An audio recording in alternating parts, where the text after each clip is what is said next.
दोबारा सर कभी यूपी में नहीं आएंगे सर, कभी नहीं आएंगे सर, बाबा जी की पुलिस के आगे कभी नहीं आएंगे सर। योगी के एक्शन से थर्राया लॉरेंस बिश्नोई गैंग का गुरगान। योगी की पुलिस ने निकाल कर रख दी हेकड़ी, किया ऐसा हाल कि बोलने लगा बाबा के यूपी में कभी नहीं आएंगे सर। दिशा पाटनी केस में लॉरेंस बिश्नोई को मिली चेतावनी, डर के मारे गुर्गे ने जोड़े योगी के पुलिस के आगे हाथ। इस वीडियो में देखिए गुर्गे ने क्या कहा, क्या हुआ अंजाम। योगी ने उत्तर प्रदेश में कानून व्यवस्था को ऐसा दुरुस्त किया है जिसने बदमाशों की रातों की नींद उड़ा दी। जो बदमाश अपना सिक्का जमाने की कोशिश यूपी में कर रहे थे, सोच रहे थे, उनका ऐसा हाल इस बार योगी आदित्यनाथ की पुलिस ने किया कि लॉरेंस के गुर्गों ने भी हाथ जोड़ लिए और कहा कि बाबा हम यूपी में नहीं आएंगे, हमें माफ कर दो। क्या है पूरा मामला, चलिए जानते हैं। दरअसल बॉलीवुड एक्ट्रेस दिशा पाटनी के घर फायरिंग केस ने पूरे प्रदेश को हिला दिया है।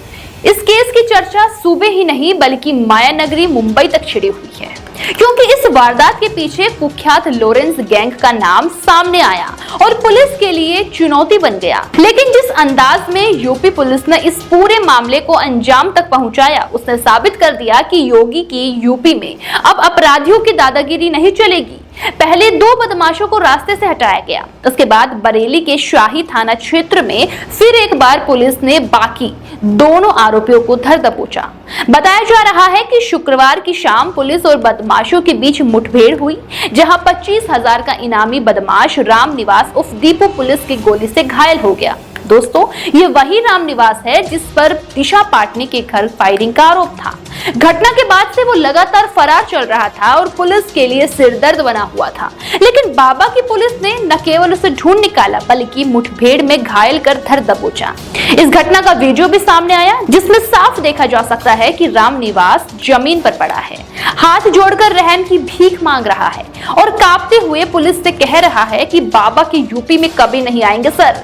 दोस्तों, ये शब्द अकेले उसकी हार नहीं बल्कि पूरे गैंग की हेकड़ी टूटने का सबूत बन गए हैं। दोबारा सर कभी यूपी में नहीं आएंगे सर, कभी नहीं आएंगे सर, बाबा जी की पुलिस के आगे कभी नहीं आएंगे सर। सिर्फ यही नहीं, पूछताछ में उसने माना कि दिशा पाटनी के घर पर हुई फायरिंग उसी की करतूत थी और वारदात के बाद से वो लगातार राज्य बदलकर छिप रहा था। लेकिन योगी की पुलिस का शिकंजा इतना मजबूत था कि आखिरकार उसे पकड़ ही लिया गया। पूछताछ के दौरान उसका डर साफ झलक रहा था।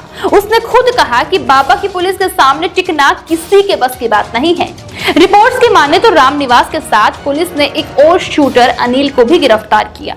आपको बता दें, ये हरियाणा के सोनीपत का रहने वाला है। अनिल के पास से तमंचा और बिना नंबर की बाइक भी बरामद हुई, जिसका इस्तेमाल दिशा पाटनी के घर की रेकी करने के लिए किया गया था। जांच में सामने आया कि इस गैंग का नेटवर्क राजस्थान, हरियाणा, दिल्ली और यूपी तक फैला हुआ था। इससे पहले गाजियाबाद में यूपी एसटीएफ ने इस केस से जुड़े 2 शूटर रविंद्र और अरुण को मुठभेड़ में किनारे कर दिया था, तो वहीं दिल्ली पुलिस नकुल और विजय को पहले ही गिरफ्तार कर चुकी है। अब बरेली पुलिस ने राम निवास और अनिल को दबोचकर इस नेटवर्क को पूरी तरह से उजागर करने की दिशा में बड़ी कामयाबी हासिल की है। दोस्तों, देखा जाए तो अब एक एक कर लॉरेंस गैंग के सारे गुर्गे या तो मुठभेड़ में ढेर हो रहे हैं या फिर योगी की पुलिस के हत्थे चढ़ रहे हैं। और यही योगी की जीरो टॉलरेंस पॉलिसी का असर है, जिसमें अपराधियों के लिए कोई जगह नहीं बचती है। जो वीडियो सामने आया उसमें राम निवास का गिड़गिड़ाना और हाथ जोड़ना साफ बता रहा है कि लॉरेंस गैंग अब यूपी का नाम सुनते ही कांपने लगा है। ये वही गैंग था जिसने सेलिब्रिटी पर हमला करके यूपी की साख को चुनौती देने की कोशिश की थी। लेकिन योगी की पुलिस ने ऐसा जवाब दिया कि अब वही गुर्गे कह रहे हैं कि अब यूपी की जमीन पर कदम नहीं रखेंगे।